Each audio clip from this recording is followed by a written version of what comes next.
Hey, what's going on, guys? Welcome back to the Quick 60. I just want to give you an update on tonight's football game as well as some head coaching candidates, as I think some head coaches might be on the way out after this NFL week. I went 2-0 last week in my picks. You can check my recent video if you want to look at my picks. But I went 2-0, so that was a good day for me. Tonight's game is the Giants against the Bucks at Tampa. Both teams blitz a lot. I'm kind of concerned about the Giants' offensive line. Vita Vea will not play though, and Richard Sherman is also out.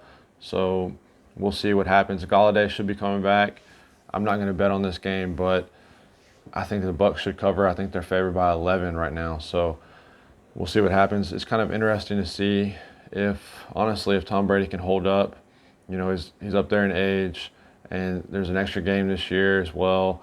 And the Buccaneers defense doesn't look like they were the defense of last year. They're not as prominent. They're still a really good defense, but they're not, top 2 or top 3 defense in the league. So we'll see if they can hold their own in that back end on the secondary. The Giants' offense really isn't that worrisome. They blitz a little bit, so Tom Brady should eat that up as well.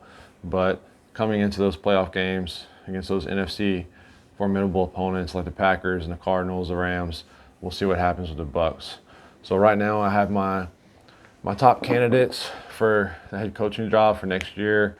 There's obviously going to be some fires. I'm predicting this coming up week, starting off, but we'll see what happens. Obviously, you have the Raiders right now with John Gruden being gone, but we'll see what happens with that. So first is actually the Raiders offensive coordinator, Greg Olson. He's up for a head coaching candidate spot. I like him a lot. I think he needs to be a head coach somewhere, even though I'm a Broncos fan. And with that being said, Vic Fangio, everybody's anticipating him getting fired in a couple weeks, if not by the end of the season. Then you have the Rams defensive coordinator, Raheem Morris, another great defensive mind. It kind of just depends on what the team needs, honestly. Then you have the Ravens offensive coordinator, Greg Roman. Defensive coordinator for the Ravens is Don Martindale. I think he deserves to be a head coach somewhere. One of the top head coaching candidates is Brian Daboll, the Bills offensive coordinator.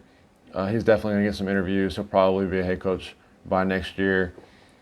Then you got the Kansas City Chiefs offensive coordinator, Eric Bieniemy.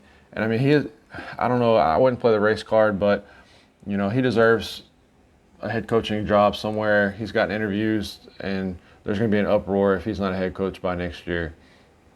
Then you got Arizona Cardinals defensive coordinator Vance Joseph, who was a head coach for the Broncos. He won't ever come back for the Broncos, but he's doing a good job for the Cardinals right now. And then you got Oklahoma head coach Lincoln Riley. So, obviously Cliff Kingsbury is doing it right now at Arizona. He got rid of Josh Rosen even, and so for Kyler Murray. So we'll see if Lincoln Riley can do it, if he wants to move up. We'll see what happens. So, guys, stay tuned. A couple of days, I'll be giving you my next week's picks as well as my Thanksgiving picks. So stay tuned. Appreciate it. Peace.